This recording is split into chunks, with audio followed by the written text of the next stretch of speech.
দাঁড়াও দাঁড়াও দাঁড়াও, ভিডিওটা ওপরে তুলে দিচ্ছ কেন ঠেলে? একটুখানি দাঁড়াও, কি বলছি শোনো।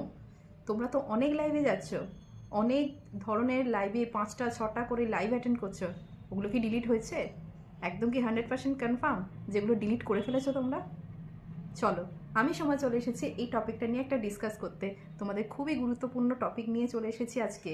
তোমরা কিন্তু ভিডিওটা পুরো দেখবে, স্কিপ করে যেও না। তাহলে কিন্তু তোমাদের প্রোফাইলে যে ভিডিওগুলো লাইভগুলো রয়েছে সেগুলো কিন্তু কখনোই ডিলিট হবে না। ওগুলো কিন্তু প্রত্যেক দিন জমতেই থাকবে আর তোমাদের মেমরিটা বাড়তে থাকবে। তাই জন্য বলছি বারবার, ভিডিওটা পুরোটা দেখো, দেরি না করে। আমিও তোমাদের দেখিয়ে দেবো যে কোন জায়গায় গেলে পরে তোমরা জানতে পারবে বা দেখতে পারবে বা ডিলিট করতে পারবে ভিডিওগুলো। ঠিক আছে? তাই জন্য বারবার বলছি, ভিডিওটা পুরো দেখবে, স্কিপ কেউ করবে না। চলো, আমি সময় দেখিয়ে দিই তোমাদের কোনখানে গেলে পরে দেখতে পারবে এই ভিডিওর অপশানগুলো, যে কোন জায়গায় গেলে পরে তোমরা এই লাইভ ভিডিওগুলো ডিলিট করতে পারবে। চলো, দেরি না করে আজকে দেখিয়ে দিই।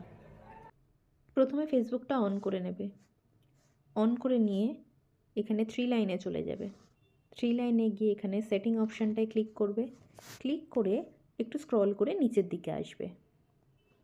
নিচের দিকে এসে দেখবে অ্যাক্টিভিটি লক বলে একটা অপশান আছে, এটাকে ক্লিক করবে। ক্লিক করার পর রিসাইকেল বিন এই অপশানটায় ক্লিক করবে।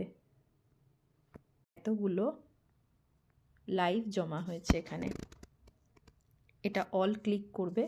ক্লিক করার পর এখানে 3 ডটে হাত দিয়ে ডিলিট অপশানটায় চলে যাবে, ডিলিট করে দেবে।